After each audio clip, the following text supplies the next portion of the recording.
It's his last day of his tenure, of course, after serving 4 years as the ambassador of European Union to India. He's ending his tenure, and what a great way of ending his tenure as India concluded its historic G20 summit. Today we have with us European Union Ambassador to India, Ugo Astuto. Hello sir, many thanks for joining us this last moment. And of course, the fact that this is your last day and this is your last interview for that matter. Tell us your experience here as an envoy to India. Well, in a word, I was very lucky to be in India for the past 4 years because this has been a very dynamic period in our relationship. We have seen our strategic partnership growing by the day.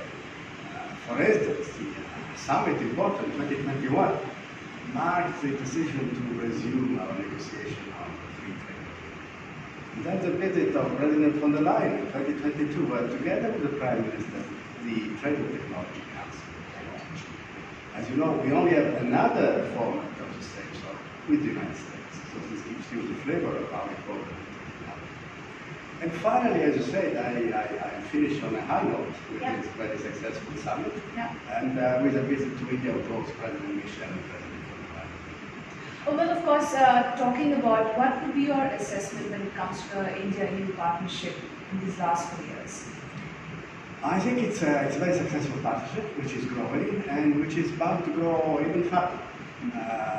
There are obvious factors at play. We are both among the largest democratic spaces in the international scene. India is the 5th largest world economy by nominal GDP. Only it's going to become the 3rd largest. The European Union is the largest trade bloc. You see that inevitably we have shared values and converging interests, and we are putting these into practice. I mentioned the FTA, I mentioned the TTC, but we also have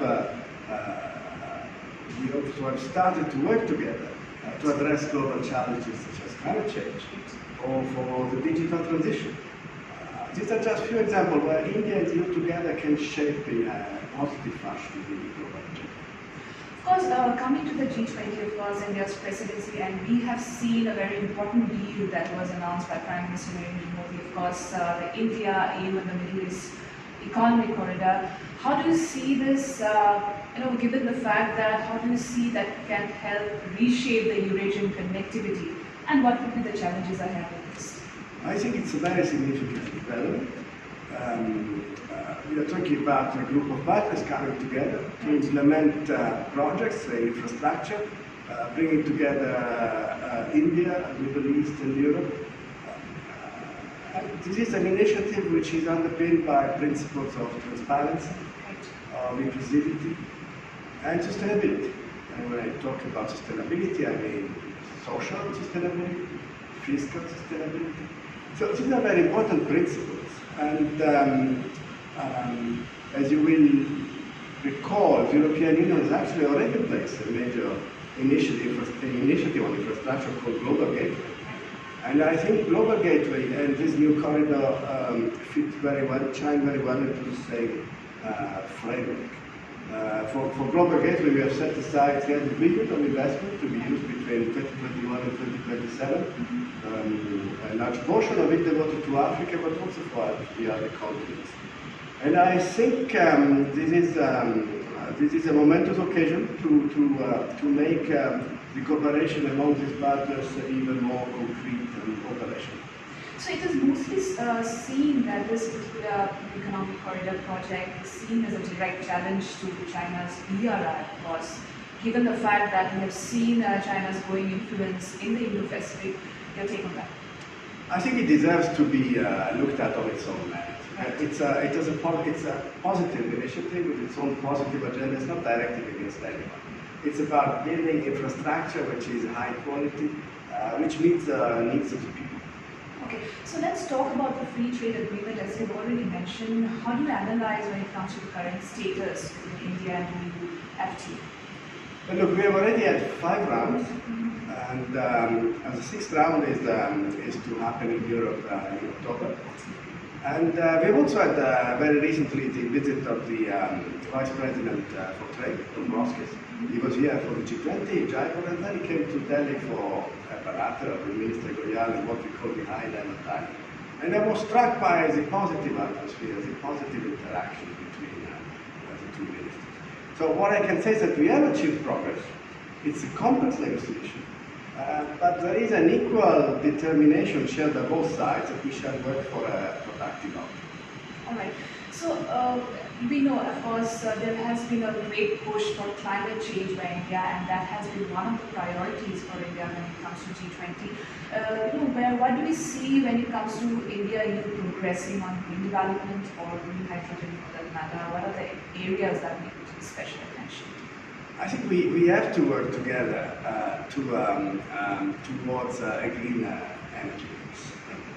And the European Union and India are bound to gain by sharing experiences.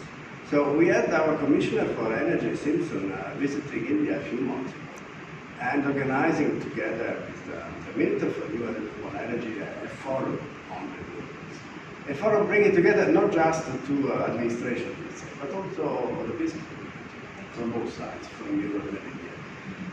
India has set in place a very ambitious mission from green hydrogen, and India wants to be a net exporter of green hydrogen. And green hydrogen is an important piece of the puzzle also when it comes to Europe's future energy mix. So I see clear synergy there, and I'm sure we'll work with that.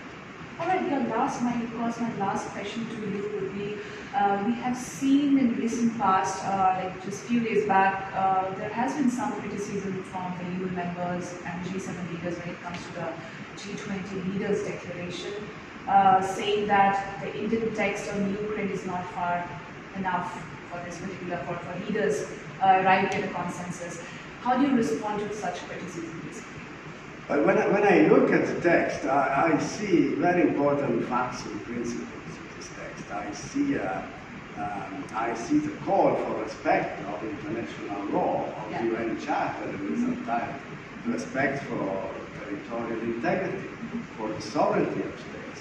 I also see as a threat of nuclear arms being termed inadmissible.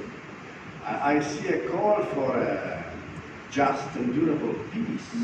So I think these are very important facts and principles, and these were subscribed by all participants. The last day, and we wish you all the luck for your endeavors, and great having you here, serving as an envoy. Thank you very much.